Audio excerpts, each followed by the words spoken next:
पण इव्हेंच्युअली जेव्हा पत्र आलं तेव्हा सगळ्यांना कळलं मी एका चांगल्या मनाने काहीतरी करायला गेलो, पण इव्हेंच्युअली ते सगळं फसत गेलं. ओढून ताणून मुद्दे काढले जातात काय काय वेळेस दिसण्यासाठी किंवा फ्रेममध्ये येण्यासाठी. काही गोष्टी इकडच्या घेऊन काही गोष्टी तिकडच्या घेऊन असं जे जे तिच्या फायद्याचं आहे ते घेऊन पुढे चालणारी तन्वी मला दिसत. उरलेले कंटेस्टंट्स आहेत त्याच्यामध्ये वीक तुम्हाला कोण वाटतं गेम वाईज, तर त्यात एक नाव दीपाली यांचं पण होतं. तू खूप सुंदर दिसतेस म्हटलं, पण याचं क्रेडिट सुद्धा तुला नाही विशालला मिळेल कदाचित, कारण तो बोलला अरे मी सांगितलं म्हणून हा ड्रेस त्याने म्हणजे हा गेम तिच्यासाठी बनलेला असूच शकतो की नाही हे आहे चल हटा, हे तू हटा, तू असं केलं, तू चांगला आहे, तू वाईट आहेस. बिग बॉस मराठी सीझन 6च्या घरातनं संकेत पाठक घराच्या बाहेर आलाय. 1 महिन्याचा प्रवास संपलाय संकेतचा आणि आता तो माझ्याबरोबर आहे. खूप स्वागत राजश्री मराठीमध्ये. कसं आहे? मी मजेत, तू कशी आहेस? मी एकदम कमाल आहे आणि मला वाटलं होतं की असशील टॉप 5 पर्यंत, टॉप 6 पर्यंत. काय झालं? मलाही तेच वाटलं होतं की मी टॉप म्हणजे मी फिनालेपर्यंत स्वतःला बघत होतो. काय झालं हे मी नाही सांगू शकणार, कदाचित बाहेरचे लोक जास्त व्यवस्थित सांगू शकतील, कारण मी तर गेम खेळत होतो. आणि एक दिवस मी उभा होतो तिथे त्या स्टेजवर आणि मला सांगितलं की आता मी टॉप 8मध्ये नाही आहे. एवढं झालं. पण मला सांग, वाईल्ड कार्ड म्हणून गेलास घरामध्ये, खूप एक्सपेक्टेशन्स होते आमचे प्रेक्षकांचे, अनेकांचे की स्ट्रेंथ वाईज चांगला आहे हा, भिडू शकतो जाऊन अनेकांना. मी त्या तुझ्या खेळाबद्दल बोलीन, पण आधी मला सांग तुझा एक्सपिरियन्स कसा होता हा आत्तापर्यंत जे काम केलंस आणि बिग बॉस मराठी त्यानंतर? आत्तापर्यंत जे काम केलं होतं ते प्रचंड वेगळं होतं आणि हे जे बिग बॉस मध्ये जाणं होतं ते खूपच वेगळं होतं, कारण तिथे मी संकेत पाठक म्हणूनच होतो आणि एका अशा ठिकाणी होतो जिथे मी काहीही करो, म्हणजे मी शिंकलो जरी तरी ते कॅप्चर होणार आहे आणि तेही बाहेर दाखवलं जाणार आहे. तर I guess as a personality लोकांना बघायला मिळालं असेल की मी कसा आहे. फक्त आत्तापर्यंत लोकांनी माझी पात्र बघितली होती, माझे कॅरेक्टर नेम्स त्यांना माहिती होते, माझं नाव माहिती होतं, पण एक कॅरेक्टरचा वावर त्यांनी बघितला होता. इथे गेल्यावर आय गेस जो सगळ्यात मोठा फरक पडला तो म्हणजे मी, जसं तू मला पर्सनली ओळखतेस तसं लोकांना कुठेतरी बघायला मिळालं असेल की हा खऱ्या आयुष्यात लोकांबरोबर कसा वावरतो, कसा वागतो, याचा मूळ स्वभाव काय. तर तो एक खूप मोठा डिफरन्स होता आणि एक वेगळा एक्सपिरियन्स होता रादर दॅन म्हणजे जे आपण शोज करतो किंवा सिरियल्स मूवीज करतो त्यापेक्षा हा पूर्णपणे वेगळा एक्सपिरियन्स होता. आणि ना संकेत, तुझ्याबद्दलची एक गोष्ट मला फार आवडली. तू सतत घरामध्ये बोलत होतास की किचन टेबलवर भांडू नका, ती निगेटिव्हिटी पोटात जाते. आणि जेन्युअनली ही खूप चांगली गोष्ट होती जी इतक्या दिवसात कुठल्याही इतर स्पर्धकाच्या तोंडून ऐकायला मिळाली नाही, ती आम्ही तुझ्याकडनं ऐकली. सो हे म्हणजे ना जेन्युअनली हे अनेक जण म्हणतात की किचन टेबलवर भांडू नये, पण बिग बॉसच्या घरामध्ये सगळ्यात जास्त तेच होतं, तिथेच सगळ्यात जास्त भांडण होतात.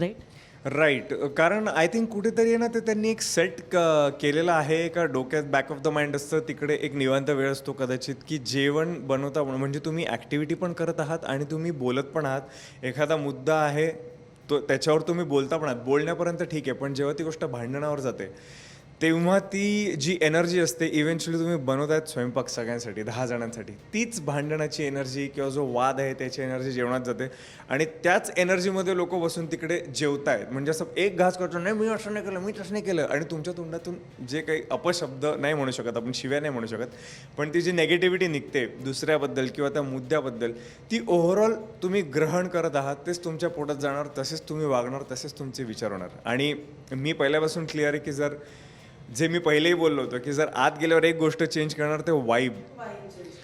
कारण सगळ्यांनी ठीक आहे नॉर्मली पण बोलणं होऊ शकतं, नॉर्मली पण मुद्दे सॉर्ट आउट होऊ शकतात, आणि तो माझा मूलभूत स्वभाव असल्यामुळे ती गोष्ट मला तिथे नको होती आणि तेवढीच मी फक्त सांगितली की जेवणावर हे करू नका. संकेत, पण मला सांग, तू इंडिव्हिज्युअल का नाही खेळलास?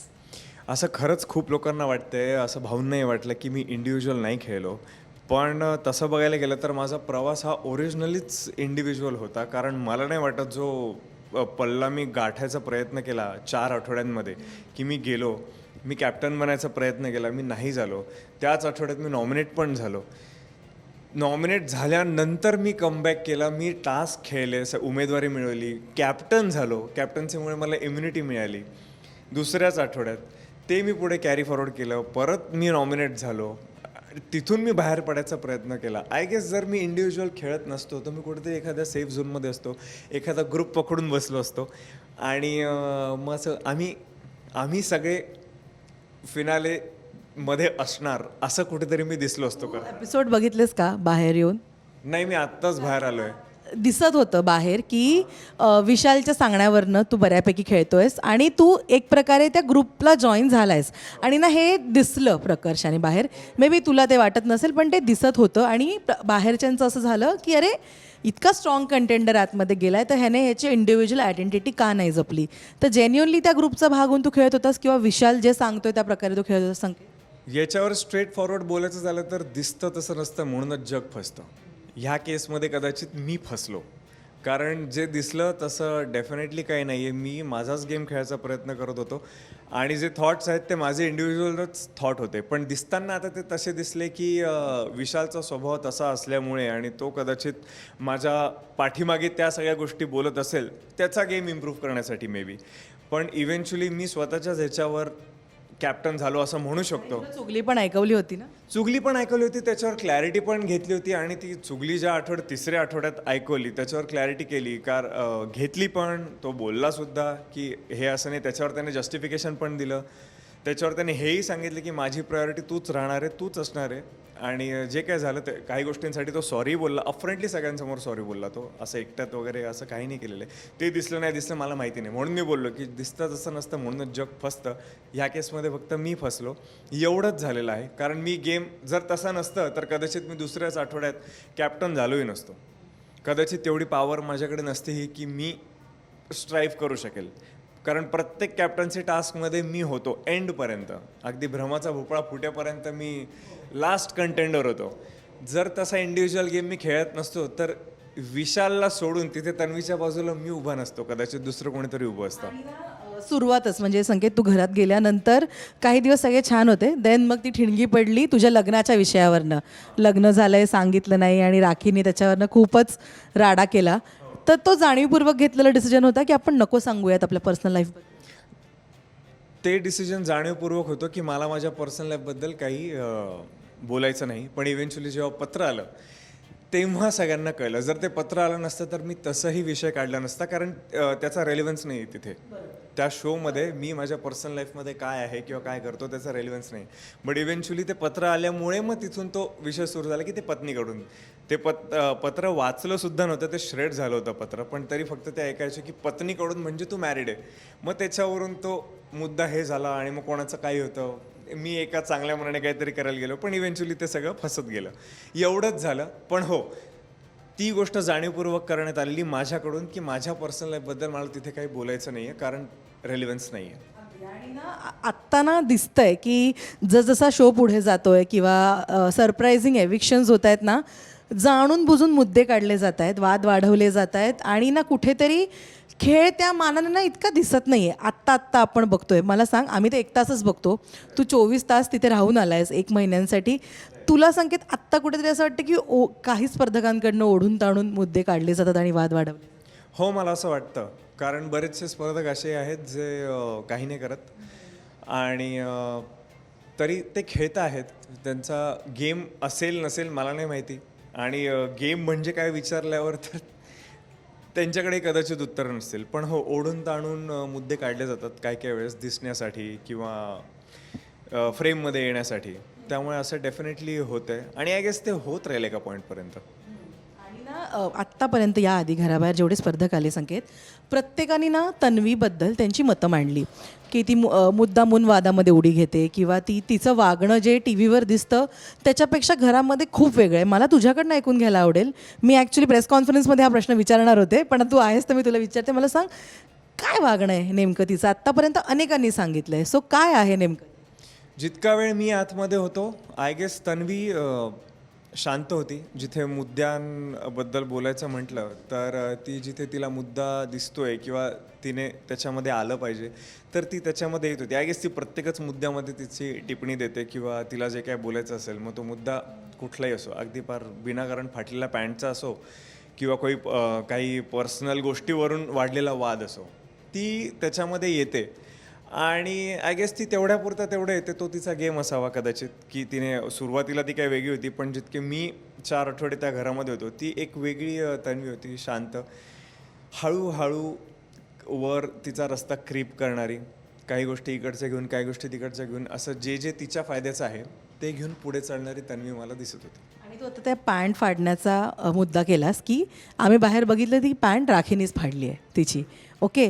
आणि ना त्याच्यावरनं म्हणजे ती कुठेतरी पर्सनल दुश्मनी आहे की रेवा आरबीच्या जवळ जाते आणि त्यांची मैत्री वाढते, त्याच्यामुळे राखीला झालेलं हे पॉझिटिव्हनेस आहे आणि त्याच्यावरनंच ती भांडणं करते रेवाशी आणि टार्गेट करते.